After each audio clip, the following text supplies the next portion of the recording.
Good morning. My name is Michael Keene, author and director of many historical documentaries that you may have seen, such as The Code of Handsome Lake, Madhouse, and Abandon. Today, I would like to introduce you to my latest program, The Murder of William Lyman. And as you're about to see, The Murder of William Lyman is somewhat different than my previous documentaries.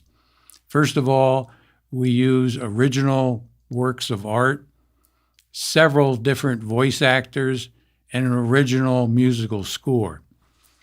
But the thing that separates the story of the murder of William Lyman, I believe, from some of my other documentaries is the number of fascinating firsts that I uncovered. For instance, William Lyman was the first person ever murdered in the city of Rochester. And as a result, his murderer became the first person ever executed in Rochester.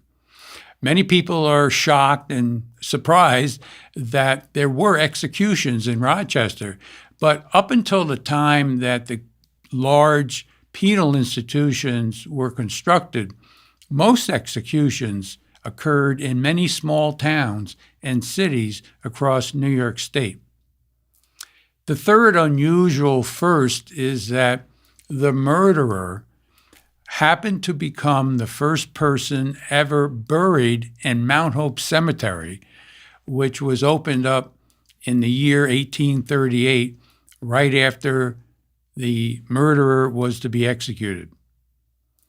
And another intriguing first is that the manner in which he was executed was the first time ever performed in the United States. Incredibly, the killer would be also buried next to the person that he murdered. The Rochester International Film Festival, I'm proud to report, chose William Lyman as the best film in that year's film festival. And in fact, the way they did this is that they had the attending audience who attended the 4-day film festival actually vote for Best Picture. And amazingly, The Murder of William Lyman not only came in first, but also ended up with more first place votes than all of the other films combined. Who knew? And last, and perhaps most amazingly, as I began to do the research on this event, I uncovered at the Rundell Library in downtown Rochester the original court transcripts that were written in 1838. And I might have actually have been the first person ever to view those transcripts. So I was able to read what the presiding judge said when he sentenced the killer to death, what the prosecuting attorney said, what all the witnesses said verbatim. So what I decided to do was to take this court transcript verbatim to tell the story of William Lyman. So without further ado, it's my extreme pleasure to introduce you to The Murder of William Lyman.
was found steps from his home.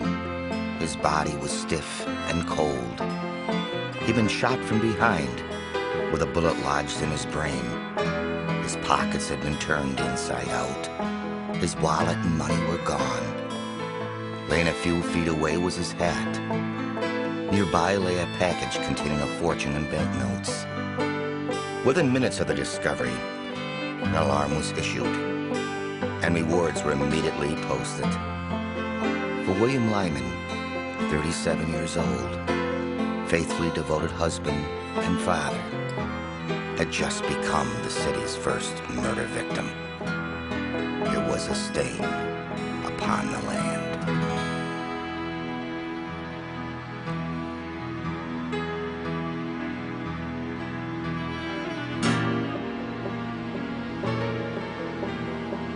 I was walking home last night up Clinton Street. I know it was a little after 9 because the 9 o'clock whistle had just sounded.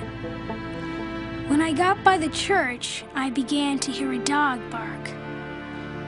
When I got to Franklin Street, the dog started barking even louder. Just then I heard a gun go off and I saw a bright light. When I looked at the light, I saw a man wearing a shiny hat. He started to bend down like he was going to pick something up from the ground, and I got scared, so I went home. This morning, I went back to where I heard the dog barking because I thought the man had shot the barking dog and I wanted to see it. When I got to the fence, I saw a man lying in the field. So I ran and got my father to show him where the man was.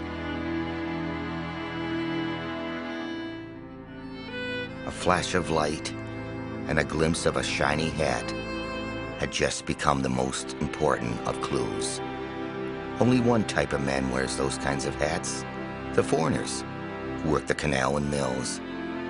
It was well known where they congregated: the east side of State Street, with its 9 pin alleys, low saloons, and disorderly houses. The body of William Lyman was found only 1 hour ago, and the trail was growing warm.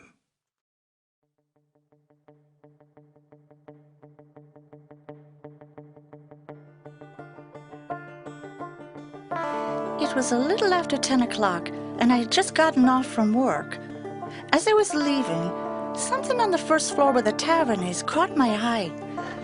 As I looked between the curtains that separate Mrs. Lewis's factory, I saw 3 men sitting at one of the tables with a wallet, a pile of money, and some gold coins between them. What struck me as odd is that they were talking in loud whispers and looking all around, like they were afraid someone would be overhearing them. At one point, the one who was doing most of the talking seemed pretty pleased with himself as he ordered brandies all around. I don't know who they were, but the one that was doing the talking I had seen here before. I think they call him Baron. Oh, and one other thing. This Baron fellow was wearing one of those shiny caps that the foreigners usually wear.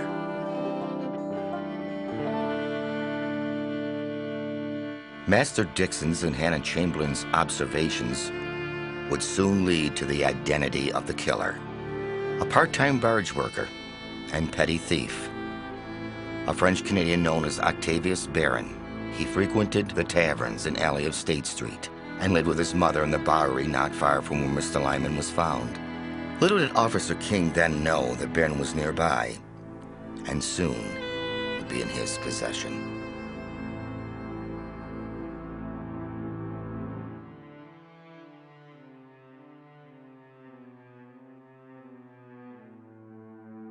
After speaking with Miss Chamberlain and her description of a foreigner by the name of Baron, it did not take us long to locate his home, as he was well known.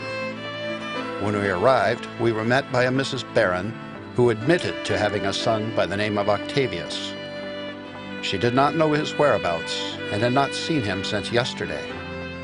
Just as we were about to leave, we were informed that someone at the train depot had reported a suspicious person lurking there. As it was only a few blocks away, we went to see for ourselves. When we arrived at the depot, a Mr. Buckland from New York, who had arrived on the 11 a.m. train, said that he had seen a man who appeared to be in an unusual hurry, considering the time of day. When we began to search the area, we spotted a person kneeling behind a pile of wood. Stuck in this woodpile was a handkerchief, which we found contained banknotes rolled up inside. When we emptied the man's pockets, we found more banknotes that appeared to match the ones in the handkerchief, as well as 3 gold coins. When questioned, this man said he was going to Buffalo to look for a job. He said his name was Octavius Barron. I then had him arrested and put into jail.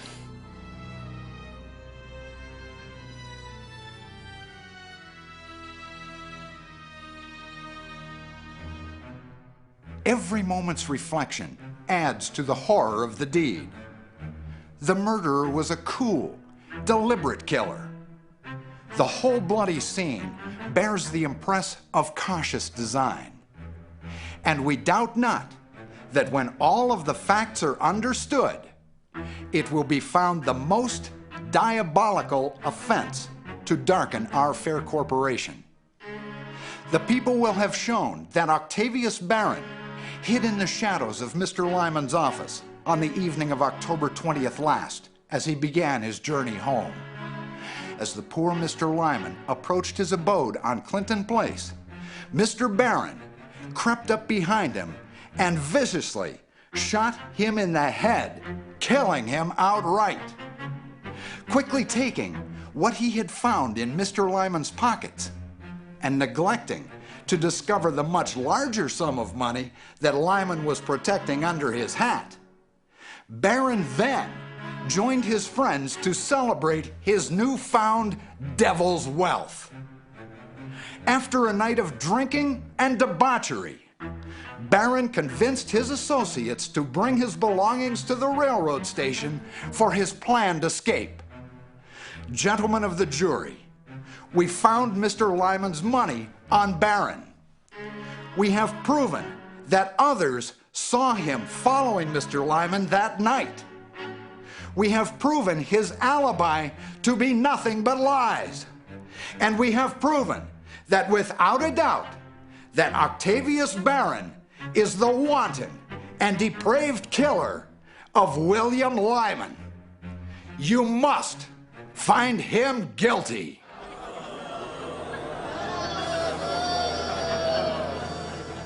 The trial lasted for 10 days. 39 jurors were called, with 12 of the city's finest citizens chosen. A total of 40 witnesses were interviewed on the stand. 4 testified to seeing Barron loitering near Lyman's office, and 2 swore to Barron following Lyman home. Barron's alibi that he was home asleep at the time of the crime was refuted by none other than his mother. The handkerchief that contained Lyman's banknotes was identified by Barron's mother as belonging to her son. Barron owned and customarily wore a shiny gauze cap. There was no credible defense to Barron possessing Lyman's missing gold coins. The defense closing argument lasted for 4 hours. The prosecution for 3. The judge's charge to the jury consumed 3 more. The jury deliberated for only 50 minutes. The evidence was overwhelming. Guilty.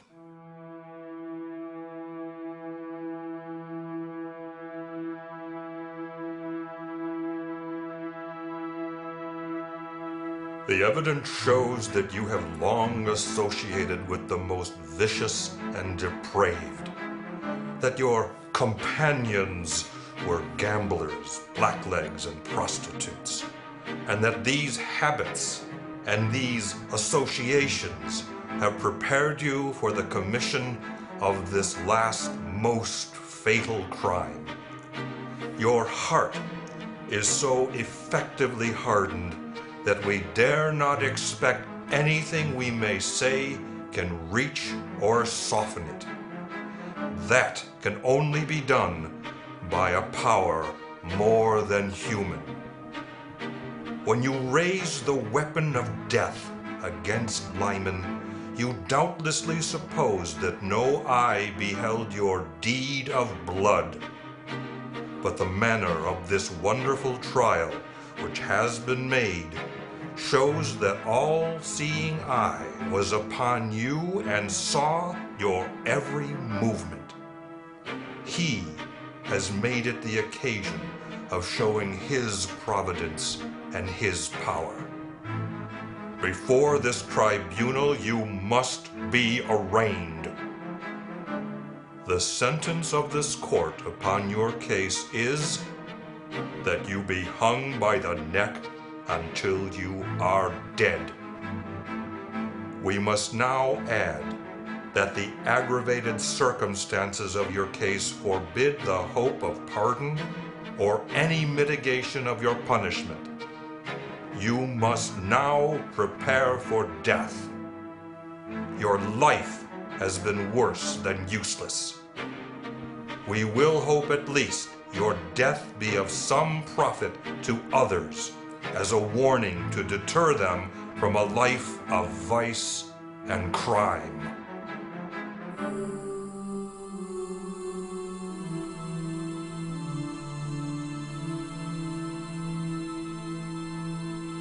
On the eve of the execution, Baron's mother went to say her goodbyes.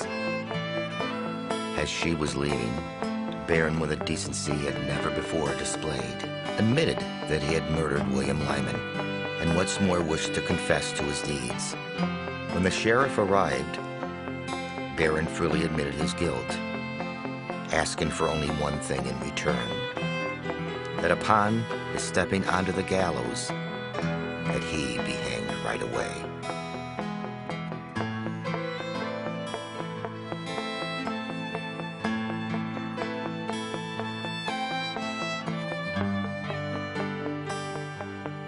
On the afternoon of July 26, the execution took place.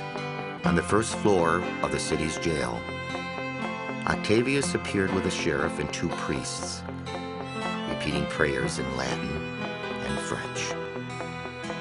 His dress was a white roundabout, white pantaloons, and a ruffled shirt. His countenance betook great horror, but there was no trembling. He then stepped upon the platform and asked for forgiveness of those he had injured, and also for the forgiveness of God. He died with little struggle, holding a Catholic cross in his right hand. Thus ends the life of this young man at the age of only 18. His fate will be a solemn warning to the youth to avoid the course that brought him to this ignominious end.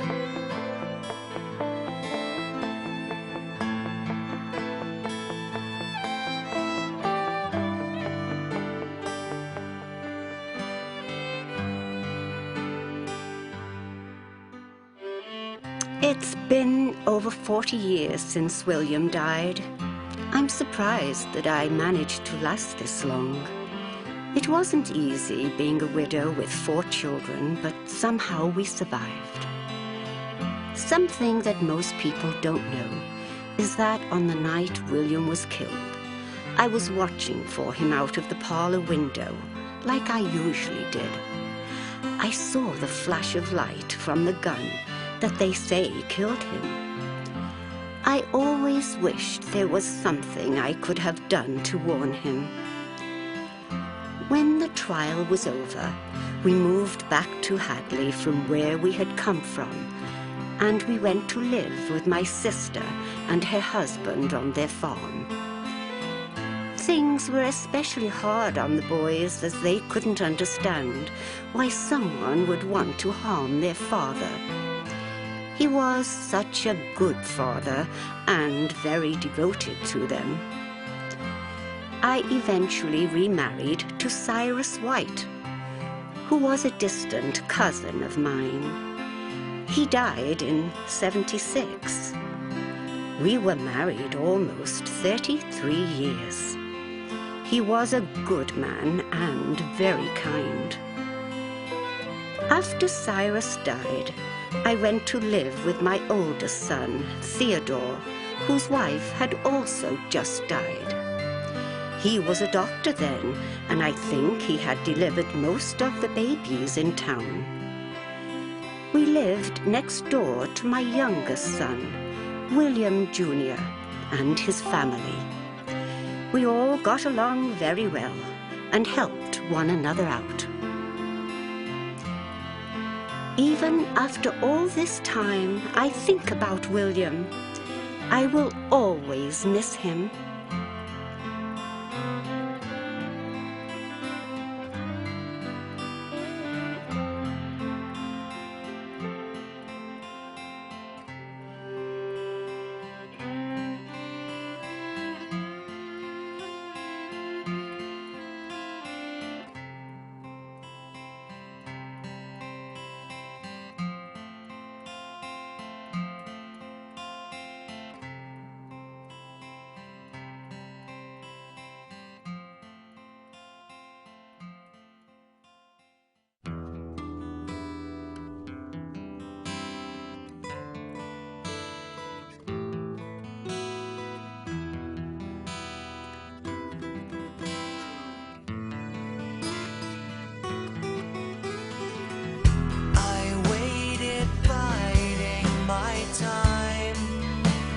Chance that we might meet, hungry for the taste of life that is poised and oh so sweet. A mission came to me that night, this chance for me to feel a moment in your time.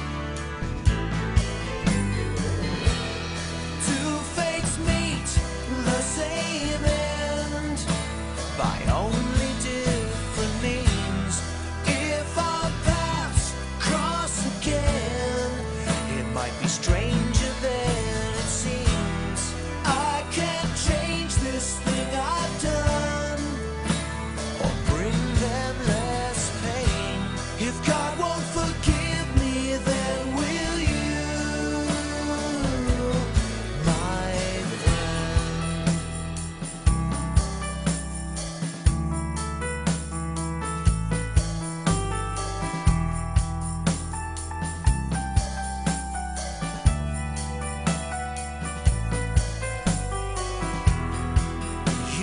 See or know who I am, but I changed the life you had. A bang that echoes through the night. It's all about the line of sight. Was the ground cold against your back, or was there warm light through the crack? You didn't see, but you know who I am. Once our trails cross again, two fates meet the same end by only different means. If our paths cross again, it might be stranger than it seems. I can't change this thing I've done or bring them less pain. If God won't forgive me,